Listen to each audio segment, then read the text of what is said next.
Good evening, folks. Once again, coming to you from South Miami-Dade County. This is a quick video and an update on the On 5.1.2 soundbar with Dolby Atmos. Back in January, the soundbar people, because if you check online, you'll get like 77 different manufacturers for this freaking soundbar. Well, they released an update that I keep seeing that a lot of you have complained about. That the soundbar has basically lowered in volume and lowered in bass, and basically what you could get before for being the volume at 15, you basically have to go all the way up to like 60 now. Well, that happened to us, and I'm not gonna lie, I got a little pissed. I took the soundbar, honestly, I did everything possible. I thought it was the TV, I thought it was my NVIDIA, I could not blame the soundbar, basically. It did not lose function, okay? And I know that a lot of you are having the same issue.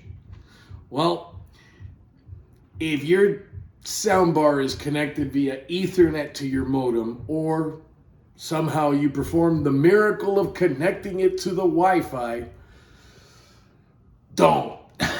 Like we told you to at first. Oh my goodness, don't. Do not. Don't do it. Oh my goodness.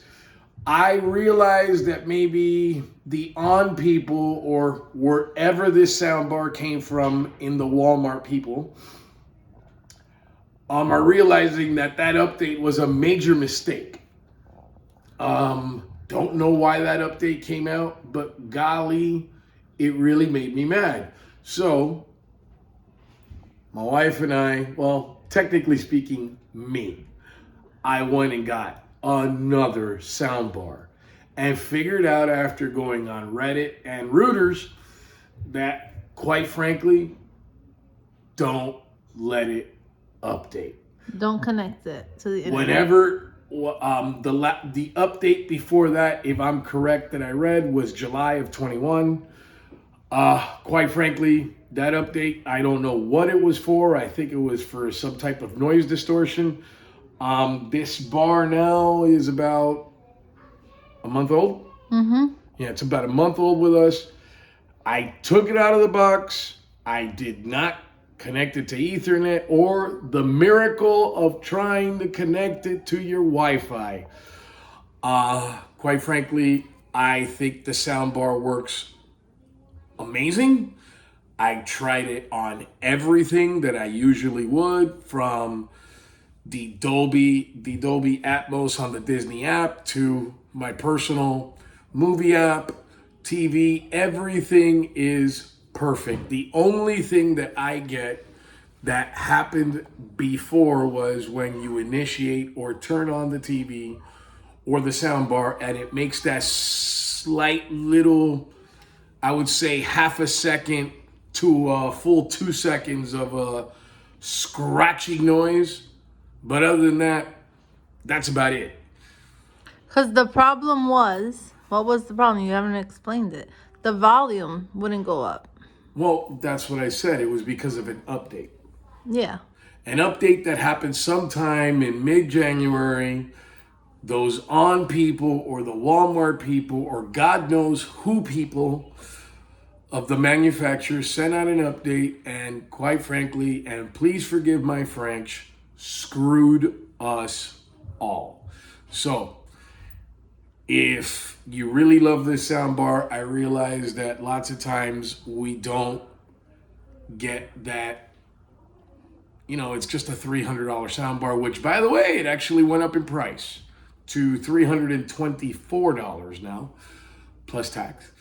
I don't mind, because I personally think it is a great soundbar. I really do. I think it sounds fantastic. It's very clear. The Dolby Atmos on it is amazing. I don't know about it being a true 5.1.2. I would say 5.1. But I know that they're calling the 2 for the Atmos, and for all intents and purposes, the Atmos does work correctly. It is great It is a great soundbar.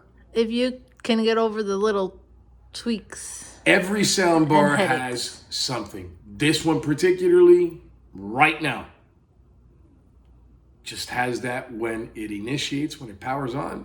It just has that, I would say, at the most, 2 seconds of a kind of scratch type deal. And that's about it.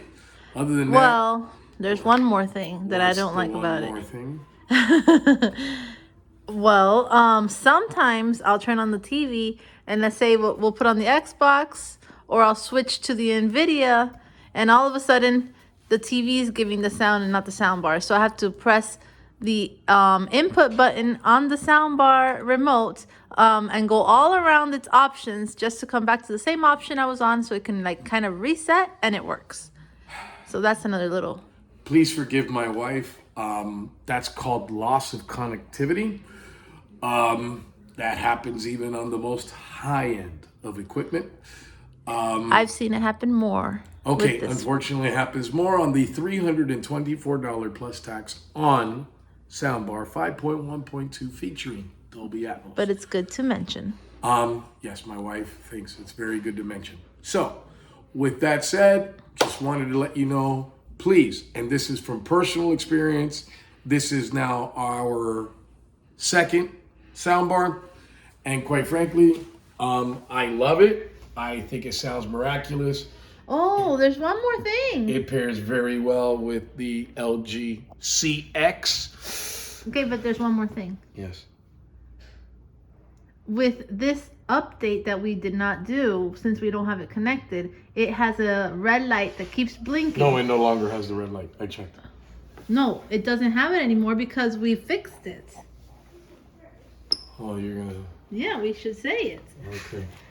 We actually just put a tiny piece, I can't even find it, of electric tape, and you can't tell. It looks like it was built in, and that little horrible light doesn't bother me. Yeah, my wife likes to call it the red light from hell. Okay, so quite frankly, we thought of this that night, that red light was probably going to drive us bananas. That little red blinking light. So when I saw that it basically had no function for us, because all it was saying, basically telling us, was that it had no connectivity, as in either Ethernet or Wi-Fi, I'm like, that's going to drive me nuts. So we thought of the black electric tape. We put it on that extremely very night. And you can't tell. And you can't even tell. You have to come really close to the mesh on the soundbar to even notice. So, with that said, for those of you that do not have the soundbar connected via the miracle of Wi-Fi or straight up Ethernet to the back of the soundbar, you're probably extremely lucky you haven't had to do what we had to do, because I was getting ready to throw this soundbar out the window. But I didn't give up on the soundbar. My wife did. My wife actually didn't even care, to be honest. We would just raise the volume up to like 60, which I found to be ridiculous. Basically, what some of you are right now having to do at, like, let's say 60, 55, what have you, we do at 15.